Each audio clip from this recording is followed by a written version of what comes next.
Maksudnya tanya hakikat. Ya bagus lah kalau ya hakikatnya Allah itu sebagai Tuhan. Terus cara mengenal Allah itu paling gampang, sehingga Imam Sibawah bilang Allah itu a'raful ma'arif. Saya ngaji di mana-mana itu kampanye saya begini.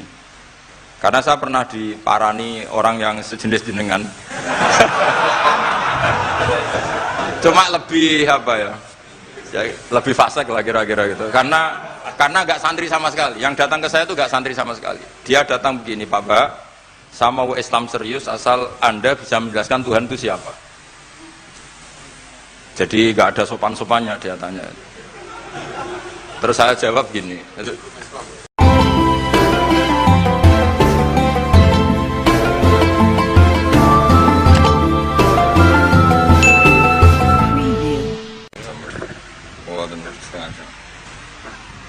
Kita terusakan ya. Bismillahirrahmanirrahim.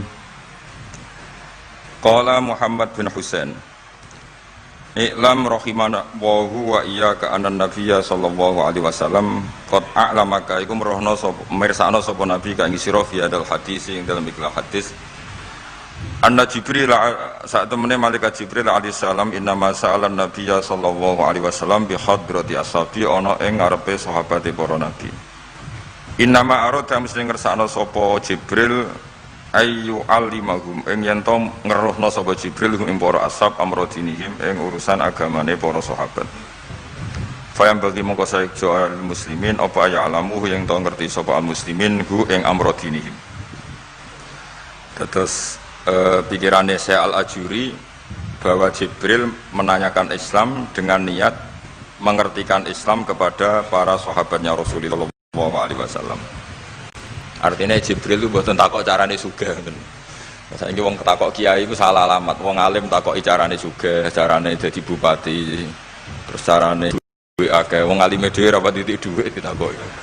Kadang kula iki suwani tiyang, Gus kula bojo kula kathah carane rukun piye. Wong kiyaine ora wani wae kok takoki carane rukun. Jadi intinya niku pertanyaan itu juga kita pelajari. Jibril niku tangklet urusan agama. Artinya yang perlu dingerteni itu urusan apa? Agama. Tapi kita punya masyarakat sing kadang tanya ini sesuatu yang sifatnya khadun nafsi. Terus kiai ku rapati seneng jabatan, kadang ditakoki tiyang carane dadi bupati. Nak dadi bupati salami templek 2 juta, nek ora dadi darani donyane ngobos. Wis lara kabeh dadi kiai. Lan kula seneng nak terkenal donga kula ra mandi. Mergo nak mandi ku repot. Dadi dukun. Jadi niki ku repot. Kula gak ada cerita tentang Mbah Hamid Pasuruan. Diceritani bapak kula, Bapak Nurian lami ngaji kalian Ki Hamid. Jadi dawuh beliau soleh zaman akhir ku repot, hisape gede. Muga terkenal wali, dongane mandi terus wong kepen sugih marani kiai, kepen wayoh marani kiai, kepen jabat marani kiai. Terus ngekei dhuwit. Mari hisab tok, mergo duit sudah dikonversi sebagai materi. Mulane beliau pernah menangis, aku soleh-soleh ku ngene golek. Intinya semua yang ditanyakan itu urusan apa? Agama. Maka kata Imam Syekh Al-Ajuri, seharusnya pertanyaan itu ya urusan agama, dan yang harus diketahui ya urusan agama. Maka orang Islam yang harus diketahui ya urusan agama. Terus kalau wau istifadah kalian ke Zofur, memang di depan umum itu penting supaya tidak ada al-qila wal qal. Jadi ini kan diulang-ulang bihadrati ashabi. Ini dalam ilmu hadis itu penting sekali supaya ilmu itu mutawatir. Karena kalau sampai untuk ijazah ke orang tertentu, mau aku tok sih dijazah, itu biasanya malah dibodoni. Kayak bakul, sampai tok sing tak kayak diskon. Agar wong ya domong. Malah nek dilkon ijazah di depan umum berarti kondang. Ada khusus bahaya. Niku mesti klenik nih. Ngene ku kanca kula sak kelas kalian Gus Munib. Jadi orang itu, makanya saya ngaji itu pede di depan umum. Karena kalau salah ya dibenarkan Gus Zofur, kalau benar juga ganjarannya akeh. Tapi nak ngaji mbek wong loro dhewean iku terus kok cocokan. Nak salah aja kodo-kodo ya kan. Jadi memang ilmu itu suka yang mutawatir saya, karena validitasnya jelas. Makanya dulu itu dikaji hadis kok enggak mutawatir itu enggak mutu. Paling firrut batil ulya tentu yang apa? Mutawatir. Dikatakan bi hadrati ashabi, atau ketika Nabi khutbah. Apalagi pidato Nabi di hajatil apa? Wada. Sehingga hadis ahadi itu banyak yang masalah. Karena satu ada subjektivitas rawi, kalaupun soha itu ada subjektivitas rawi. Seperti yang diceritakan Gus Sobur tadi, Abu Dzar itu orangnya soleh, tapi punya subjektivitas kesolehan yang sangat individualistik, sehingga beliau. Jadi, tapi kalau umum kan standarnya jelas, apa? Standarnya apa? Jelas. Ya saya teruskan. Jadi bihadroti ashabi itu menurut saya kata kunci karena pentingnya mutawatir. Terus menyangkut pertanyaan tadi yang Gus Zofur bilang nggak semua pertanyaan harus dijawab. Sebetulnya saya juga ngeritik. Nggak semua yang diunek-unek takokno. Kadang wong takok nasib. Kita misalnya saya itu sering punya utang 1 juta, gak iso nyaur. Kadang wong takok, kalau diutang 1 miliar caranya nyaur piye? Wong kene diutang 1 juta ora carane nyaur kok ditakoki sing utang napa? 1 miliar. Kulo ning santri, bojone niku 3 wong sugih. Kowe ora gersowan kula takok carane ngrukono bojone. Yo kene bingung piye carane. Bojo sitok kowe kudu urip malah. Ditakoki bojo napa? Nah ternyata santri itu terinspirasi oleh cerita-cerita. Syaratnya wali itu kudu di bojo cerewet. Nak sitok wae cerewet wali apa meneh nak telu, dia cara berpikir begitu. Nah, itu yang bojo pertama itu ngancam nak masih sah dengan istri kedua ketiga mau bunuh diri. Terus dene nate nyuwun sewu melafatkan tolak. Terus takok teng kula. Niku termasuk mukroh napa mboten Gus? Karena saya melafatkan itu dipaksa diancam bojo pertama mau nopo? Lah iku nang fikih kan hanya ada syartul ikrah itu mukrih harus mampu mewujudkan mahaddadahu. Kena arah megat tak patah. Ini ndak kasusnya unik. Umumnya bab ikrah di fikih kan nak ora ketak patah ini ndak. Ini kasusnya beda. Nak rabok turuti aku mati. Itu kan bingung. Ya saya seduarian Gus Zofur ya jawab wallahu alam. Nunggu Jibril ya sudah akan datang. Artinya gini ya. Problem kita kekinian itu setiap masyarakat punya iskal atau punya grundel itu ditanyakan kiai. Padahal seharusnya tidak sesuatu yang harus apa ditanyakan. Misalnya gawane di bojo akeh ya mesti sumpek ngurmat wong wedok sitok sumpek apa meneh telu. Terus gawane wong duwe utang akeh ya sumpek. Hal-hal seperti itu kan lazim. Sebenarnya nggak perlu ditanyakan, wis biasa wae standar. Tapi kita ini sering menuntut orang lain menjadi solusi ya bagi orang itu. Makanya saya kalau ngajar di Jogja itu sering cerita begitu. Problem orang kota itu adalah kalau punya beban itu dibebankan ke negara atau ke kiai atau ke ustadz. Padahal beban ini sebagai hukuman karena kesalahannya apa? Sendiri. Saya masih ingat betul ketika kasus Aid. Mbah Mun itu orang yang sangat syafiq li ummati, sangat syafiq lah, sangat syafaqah pada umatnya. Ketika ada seorang dokter peneliti obat Aid, itu sangat tertantang, dia sangat obsesi bisa menyembuhkan Aid. Aid yang karena free sex ya, bukan karena ketularan. Saya ulang lagi, yang karena seks bebas, bukan karena ketularan. Itu tidak biasanya yai duko. Baru pertama itu saya melihat yai itu agak duko. Terus beliau tidak jawab, tapi setelah dokter itu pulang ngendikan begini. Pangeran itu kadang ngersano kabeh iku ana sangsine, cara bahasa modern ana sangsine. Ya tujuane pangeran iku wong ben tobat ben balekna ning Allah. Dadi ana wong uripe ngawur diutang, ya sangsine wong urip ngawur diutang ben uripe apik. Intinya Mbah Mun tuh mau ngendikan kesalahan itu pantese ya ana sangsine ben wong tobat. Lah saiki kiai iku nek ditakoki ngono berusaha cari solusi sanksi iku, padahal Allah kepengen memberi sanksi. Enggak sampean misalnya zaman mondok ras regep terus bareng saiki dadi kiai bingung terus kula kan dadi solusi Gus kayak donga laduni. Wong pangeran ngekeki sanksi kuwe zaman mondok ras regep. Ben ora rasane isin maca keliru di depan umum. Malah yo ijazah napa? Laduni. Jadi itu pelajaran bagi saya menurut saya. Jadi kata Mbah Mun la'allahum yarji'un itu la'allahum yantahun yang di Quran itu satu kesalahan itu pasti Allah itu menghendaki ada apa? Sanksi. Tentu maksudnya Allah baik supaya tobat. Tapi sekarang sanksi itu mau dihilangkan. Kadang konsultannya itu kayak bojo kepengen minggat Sing lanang tak takoki kena apa? Mun lami Gus boten kula nafakoi. Ya aku yang mending normale aku minggat, aku wis terlambat bojomu kepen minggat saiki aku terlambat. Kudune wis wingi-wingi. Normale wong lanang ra tanggung jawab, mencen sanksine bojone minggat. Tapi cara kula kiyaine memberi napa? Solusi. Tak bila minggate teng diteng tiang tuane, berarti bojomu pinter. Wis ngerti sing lanang ra kena deloki melok wong tuane ya meniku. Dadi nah seperti itu menurut saya semua kiai itu harus kayak saya dalam bab itu. Tapi mereka cari dongo, piye bojo iki ra dicukupi lah seneng. Terus golek akeh pengasih, golek jimat. Akhirnya bangun nanti cerita, sing kula malih tak kenang sih. Akhirnya kiai ini nganti lali ya. Ana wong melarat yo ijazah kiai. Berhubung kiai ini ku isin muni ra iso dijazahi duha mek donga. Kiai ini ku lali nak dhewe fakir. Akhirnya yang minta ijazah ditimbali Mbah Mun. Rene tak ijazahi. Kowe yo ijazah duha mek sapa kiai iki. Lha kiai ku dhewe fakir kok mau jalu ijazah. Ya ijazah ya mbek aku sing wis sukses dadi kiai sugih. Artinya apa? Bener ceritane Gus Zofur, gara-gara setiap pertanyaan niku memaksakan bisa jawab. Wis koyo ning pondok lho, wis karuan dene dhewe Joko tuwa. Lho kok ngekek ijazah mahabbah. Dene pondok ganti Joko tuwa. Itu di pondok mana-mana Gus, itu ada ijazah laduni. Padahal sing ijazah iku ya tau ra munggah. Sekolahnya ora tau munggah. Ngono dicawil ijazah laduni yo. Coba di pondok-pondok beredar gak ijazah ketemu Nabi Khidir? Beredar. Padahal yang ijazah juga gak pernah. Nah itu karena yang diceritakan seperti tadi, memaksakan bisa. Jadi karuan dekne dhewe ra iso ya santai wae. Nah, aku pengen ngipi ketemu Rasulullah itu beredar gak ijazah itu? Mungkin Pak Del kan yang pernah mengijazahkan itu. Tapi ora tahu. Sampe tahu ijazah niku Pak Zakaria? Oh, jadi ya ijazah terus ya.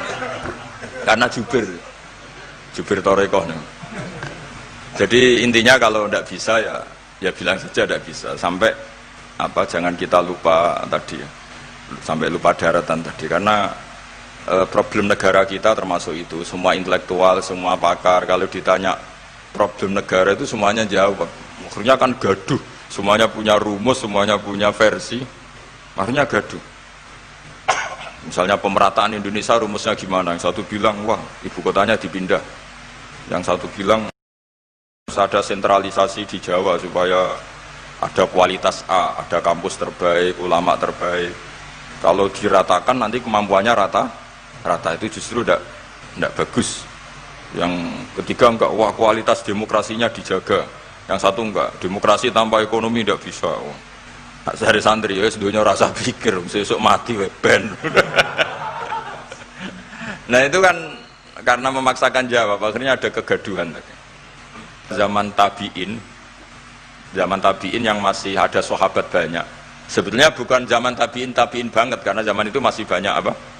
Sahabat. Itu mereka cara berpikir sudah semua ahlun nar itu redaksi di Quran tuh khalidina fiha, sehingga zaman tabiin sudah banyak yang berpikir nggak ada kemungkinan orang sing yukhrajuna minan nar.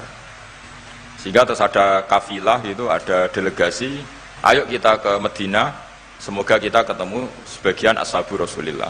Sehingga cerita akhirnya ketemu beberapa sahabat. Di situ diceritakan ada Jabir, ada beberapa lah yang sahabat sepuh bahkan.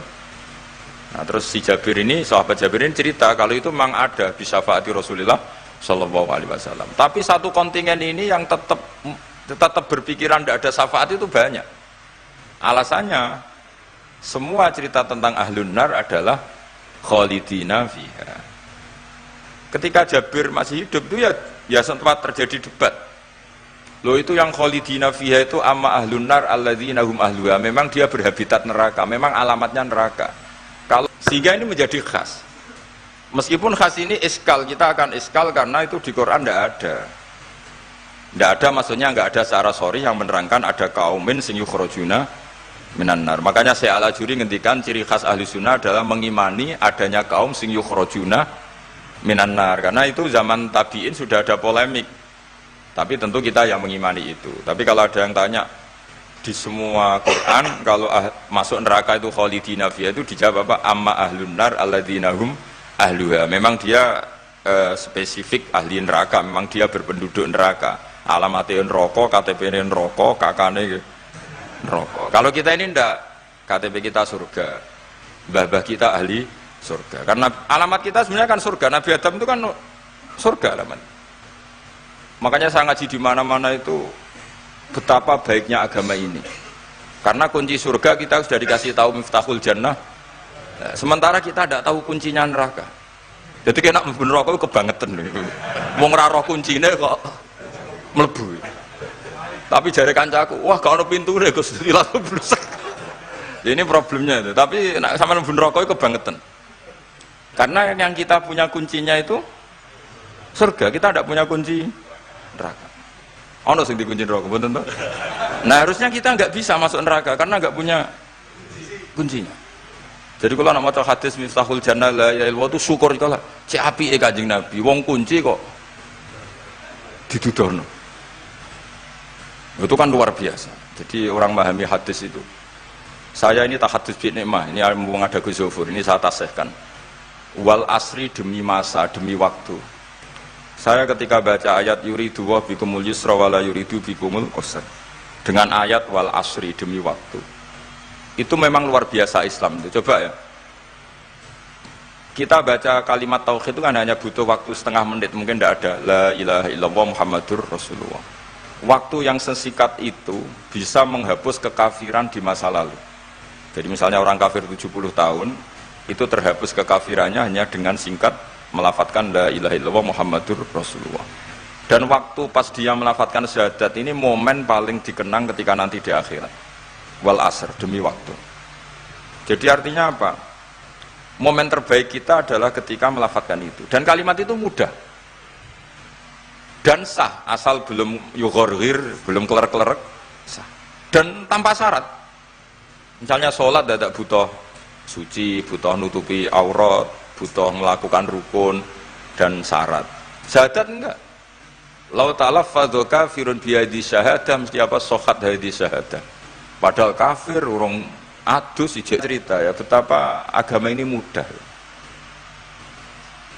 Ya kan kalimat yang bisa menghilangkan kekafiran kemudian tidak banyak syarat. Coba kalau kamu mau sholat syaratnya kan macam-macam. Mau zakat ulama Islam. Ya terus kita harus menghindari perilaku tertentu yang perilaku itu zaman Nabi sudah sangat diperingatkan. Misalnya yang masyhur itu Khawarij. Khawarij itu kelompok yang sangat soleh secara zahir. Yes, ibadahnya kata Rasulullah laisa siyamukum kasiyamihim wa qiyamukum kami qiyamihim. Jadi puasa kamu sahabat enggak sehebat puasanya orang apa? Khawarij. Ibadah kamu enggak sebanding ibadahnya Khawarij. Tapi mereka sangat biadab. Ya murukuna minaddin murukosahmi minar ramiyah yaqra'unal Qur'an la yujawizu hana jiro. Dan diantara kesolehan yang berlebihan ini kata Nabi apa? Yuqatiluna ahlal Islam wala yuqatiluna ahlal authan. Kalau dijak musuhi sesama Islam semangat, tapi dijak musuhi yang jelas salah ndak semangat. Ini kelompok sing hadarona humun nabiyyu, kelompok yang kita diperingatkan Nabi untuk sangat apa menghindari. Karena logikanya jelas ya. Orang yang kafir saja inginnya Nabi menjadi muslim dengan diajarkan syahadat. Tapi ini orang yang sudah muslim, seleranya Khawarij dikeluarkan dari Islam. Tahlilan kafir, kuburan kafir, nyekelake kafir. Apa saja menjadi kafir. Ini pertanyaannya kan inginnya seorang Nabi itu kan tentu dari kafir menjadi muslim. Ini yang sudah Islam menjadi kafir. Maka cerita-cerita di beberapa ulama, ini kenangan saya ngaji di sini. Ini sekaligus cerita penutup. Ada orang ekstremis ketemu Islam alim. Terus ketika melihat ahlul ma'asi itu maksiat, ahlul ma'asi ketika maksiat sedang maksiat. Sebaiknya orang-orang Islam seperti itu mau saya bunuh, mau saya bom. Ini yang cerita orang-orang alim ke saya. Terus kata si orang alim tadi, lau annahum matu, kalau mereka benar-benar mati khinal maksiyah itu aina masiruhum, lalu mereka kemana? Si yang keras tadi bilang ilanar karena mereka mati apa khinal maksiyah. Terus jawabnya yang alim tadi, dzalika muradan nabi, apa umat Islam mati kemudian min ahlin nar itu yang dikehendaki Nabi? Untungnya yang si ekstremis tadi agak alim. Ya ndak, Nabi inginnya umatnya itu ya mati tidak masuk neraka. Ya sudah, jangan bunuh sekarang, kasih kesempatan apa? Tobat. Untungnya si yang ekstrim ini termasuk min ahli ilm, dia nerima konsep itu, nerima. Itu jadi pelajaran dialog kealiman.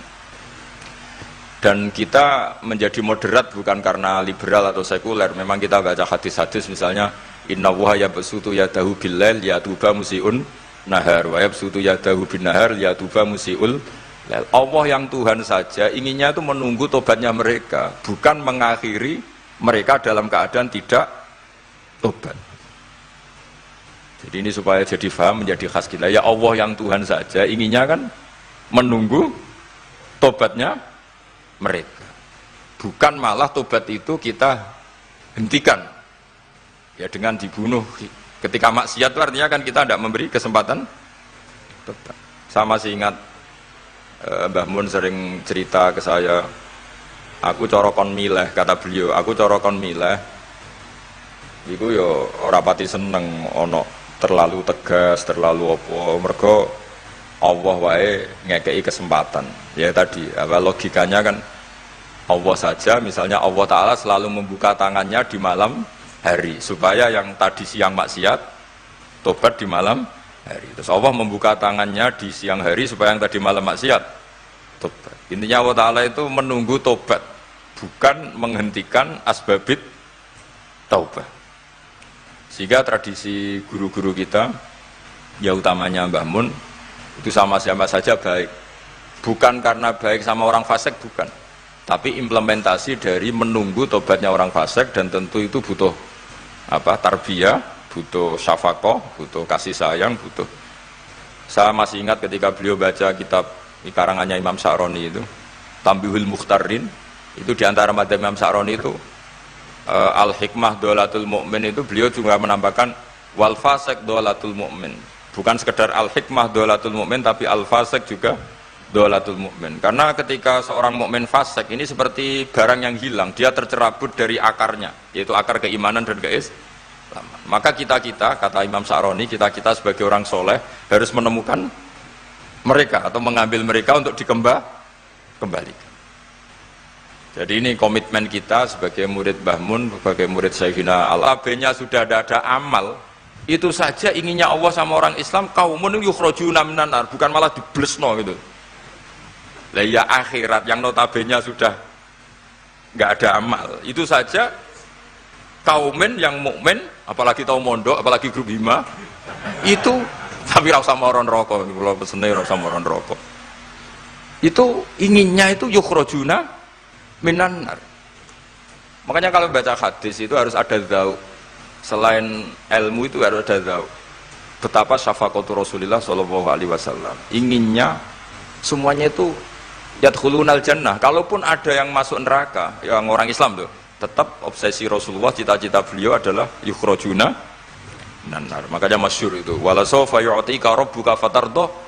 Jawabe Nabi bi la arda wa wahidun min ummati finnar. Saya tidak akan ridho ya Allah, tidak akan puas wa wahidun min ummati finnar. Satu dari umatku min ummatil ijabah minan nar. Makanya saya setuju dengan Syekh Al-Ajuri, kita sebagai ahli sunnah diantara khasnya apa? Iman adanya kaum sing yukhrajuna minan nar. Pun iki ngoten. Sampai waduh kok dibaca Arabnya saja. Nah, ini nurut Pak Gus. Mimman khadzarona tadi siapa? An-Nabi. Anaman saat temene wong abada kang nyembah sapa man Allah azza wa jalla fa ya'lamu mongko ngerti sapa man anna wa azza wa jalla mutaliun kundat sing ningali ala amalihi ing atase ngamale wong ya'lamu pirsa sapa taala sirruhu ing rahasiane wong wa alaniyatahu lan alaniya wong sing ngamal sing jelas wa ya'lamu lan pirsa sapa taala mak ing perkara tufi kang nyamarno sira min amalika saking ngamal sira wa malan perkara tubihi kang etono sira ing amal wa malan perkara turidu kang ngarepno sira bi ilmika kan sira. Kowe ngarepno bi ilmika misale Allahu turidu am ghaira. Dadi maksudnya Allah ana ta kowe ngamal iku ngersakno Allah turidu am ghairahu. Dadi maksudnya Allah tahu amal kamu atau ilmu kamu. Apakah amal kamu ilmu kamu untuk Allah? Allah turidu am ghairahu. Apakah kowe melakukan amal itu karena Allah apa enggak? Ya'lamu pirsa sapa ta'ala asirra wa akhfa. Ya'lamu pirsa sapa ta'ala khainata al-ayuni ing mripat sing khianat. Wa malan perkara tufi kang nyimpen apa suduru apa dodo. Ya lamun pirsa sapa wa ta'ala ing perkara antum kang te sira kabeh ku alihi ngatasé ma. Fahdaru mongko wedi sira kabeh ing apa. Mesti wedi Allah dengan makna mendekat ke Allah. Faman mongko te sapane wong roa iku jaga sapa man hadhihi ing ikilah halah. Bojo pertama itu ngancam nak ora dipegat bunuh diri. Akhirnya dia nang ngarepe talak untuk di belakang ada mic di belakang. Itu kepegat tau. Neng aku yang muni ngene. Aku yang muni ngene. Namun ya seminggu. Untungnya takoki kula nembe seminggu tak akali. Ya sing muni bro, misalnya itu kepegat di jadi indah. Sakale aku nak misale tanggal entek aku kan yo. Untungnya tanggalnya oh. Ya, tapi kan jawaban ngono kan koyo gak abadi. Ono pertanyaan sebenarnya.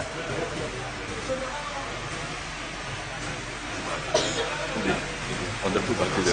Sing ketemu-temuan iki. Betul. Kosok dulu. Napa? Mati. Di.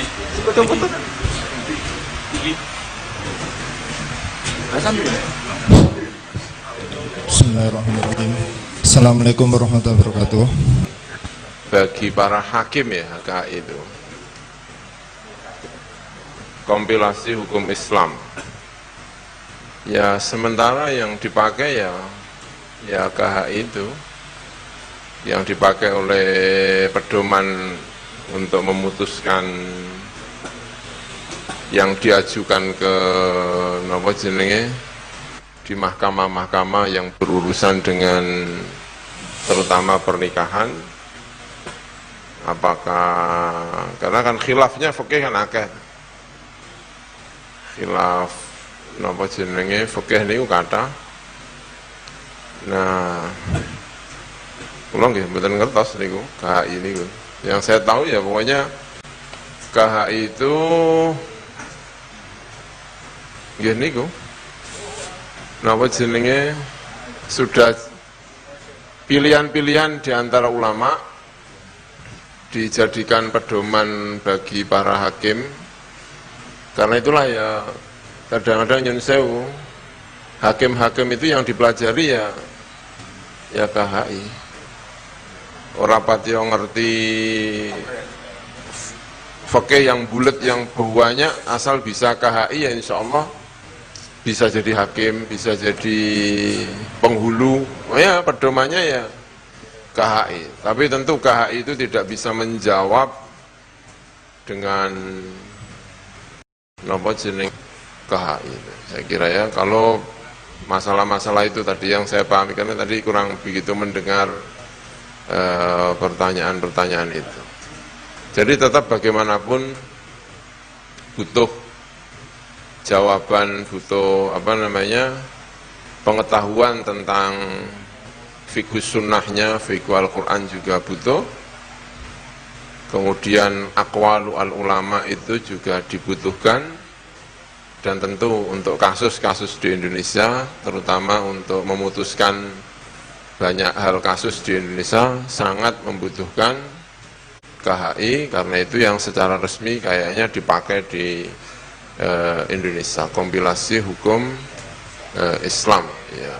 Walaupun tentu tidak semua ulama Indonesia menyetujui KHI, ya, karena ya KHI itu sudah pilihan-pilihan dari berbagai mazhab, dan di Indonesia masih butuh mazhabnya itu bisa macam-macam. Ya, kadang-kadang nek ora dikai Syafi'i ora gelem dan lain sebagainya, itu ya problem dalam kasus per kasus. Saya kira itu. Oke, terima kasih ya. Terima kasih. Barangkali masih ada penanya yang kedua, kami persilakan. Terakhir. Ya betul bagus. Assalamualaikum warahmatullahi wabarakatuh. Badhe tanglet kalih Gus Baha. Terose kan jenderale ilmu niku tauhid. Pertanyaan kula, hakikate Gusti Allah niku sinten? Hakikate Adam niku sinten? Hakikate Muhammad niku sinten? Terima kasih. Wassalamualaikum warahmatullahi wabarakatuh. Wah, kok keren. Santri ndiren, Gus. Iya, bagus lah.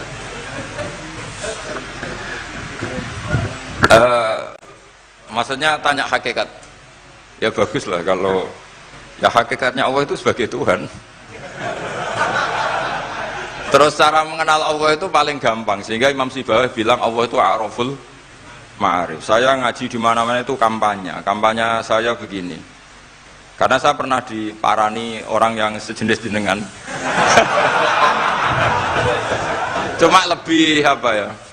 Ya lebih fasik lah kira-kira gitu. Karena nggak santri sama sekali. Yang datang ke saya itu nggak santri sama sekali. Dia datang begini, Pak Mbak, saya mau Islam serius asal Anda bisa menjelaskan Tuhan itu siapa. Jadi nggak ada sopan-sopannya dia tanya. Terus saya jawab gini, ya aku aja kacau. Terus saya bilang, kamu peneliti, ya saya peneliti. Kamu orang pinter, ya saya orang pinter. Dia punya gelar. Ya kira-kira gini, kalau gelas ini saya banting, terus pecah, kamu bilang apa? Ya karena sebabnya dibanting, ya sudah. Kira-kira alam raya ini kan kadung berstatus maujudat.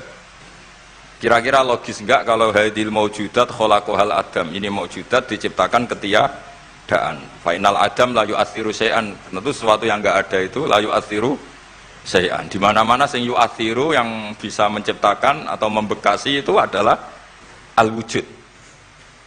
Ya berarti Allah itu penyebab dari semuanya, Pak. Iya. Ya dari dulu kiai-kiai bilang gitu kan saya enak gitu. Nah, intinya gini, terus dia menjadi sadar setelah Allah tak beri status wajibil wujud. Makanya saya tambah tua, itu tambah kagum sama ulama dulu. Kenapa kita mulai kecil dikenalkan wujud kidam bakok, kira-kira gitu. Hadhil maujudat, alam yang sudah kadung wujud ini kan mau tidak mau harus disebabkan oleh yang wujud. Masa wujud disebabkan nihilisme atau ketiadaan? Ya kira-kira gitu. Kalau sampai tanya hakikat Allah yang mudah dikenali apa? Beri status wajibil wujud. Yang wajibil wujud ini oleh kita adalah disebut Allah. Lah yang menerangkan itu siapa? Ya Nabi Muhammad itu. Lah Nabi Muhammad turunannya siapa? Ya secara zahir turunnya Nabi Adam. Kan ya sudah gitu kira-kira. Sudah, sampai yang senang saja hidup, tidak usah mikir itu. Ya sudah kita aja.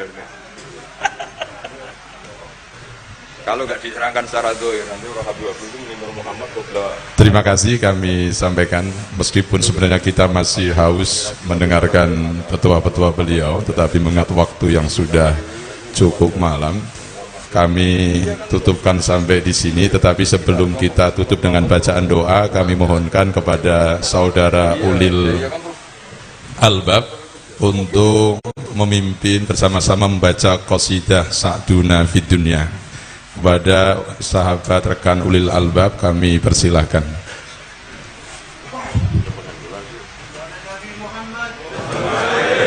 Aku belum jadi Bapak.